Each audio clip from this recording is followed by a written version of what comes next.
Hi friends, welcome to KR rangoli and recipes. ఈరోజు మీరు చూడబోయే రెసిపీ క్యాబేజీ వడలు.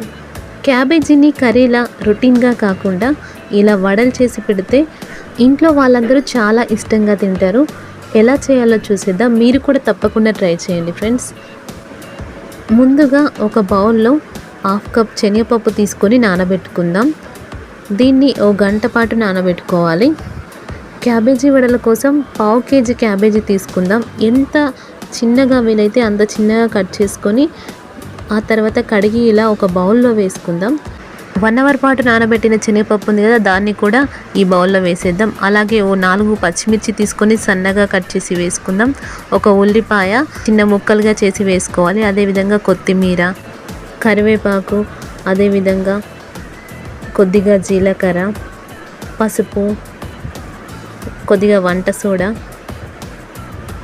అలాగే 1 కప్పు శనగపిండి, 1/2 కప్ బియ్యం పిండి, టేస్ట్కి సరిపడా సాల్ట్, టేస్ట్కి సరిపడా కారం, అదేవిధంగా 1 టేబుల్ స్పూన్ ఆయిల్ వేసుకుందాం. ఇప్పుడు దీన్ని చక్కగా మిక్స్ చేసుకుందాం.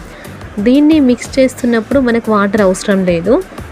మనం చపాతీ పిండిలా ప్రిపేర్ చేసి పెట్టుకోవాలి.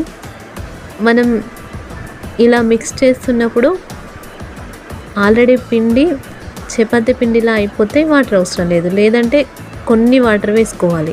ఈ విధంగా పిండిని ప్రిపేర్ చేసి పక్కన పెట్టుకొని ఆ తర్వాత స్టవ్ ఆన్ చేసి దానిపైన ఒక కడాయి పెట్టి దాంట్లో డీప్ ఫ్రైకి సరిపడా ఆయిల్ వేసుకుందాం. ఇప్పుడు పిండి తీసుకొని ఈ విధంగా వేళ్ళతో ప్రెస్ చేస్తూ వడల్ని ప్రిపేర్ చేసుకుందాం. నేను మధ్యలో ఓల్ పెట్టట్లేదు, ఎందుకంటే ఈ క్యాబేజీ వడ కదా, బ్రేక్ అయ్యే ఛాన్స్ ఉంది. అందుకని ఈ విధంగా వడలు ప్రిపేర్ చేసి ఆయిల్లో వేసుకొని డీప్ ఫ్రై చేసుకుంటున్నాను. ఒక సైడ్ కొద్దిసేపు ఫ్రై చేసుకున్న తర్వాత రెండు సైడ్ తిప్పుకుందాం. ఈ విధంగా గోల్డెన్ మెరూన్ కలర్ వచ్చేంత వరకు ఈ వడల్ని ఇలా ఫ్రై చేసుకుందాం. క్యాబేజీని ముందుగా మనం ఉడకబెట్టలేదు కాబట్టి వీటిని ఎక్కువసేపు ఫ్రై చేసుకోవాల్సి వస్తుంది.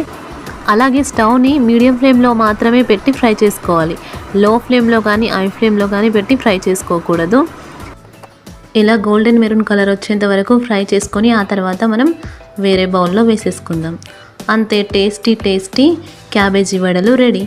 ఈ వీడియో మీకు నచ్చిందని అనుకుంటున్నాను ఫ్రెండ్స్. నచ్చితే లైక్ చేయండి, షేర్ చేయండి, కామెంట్ చేయండి.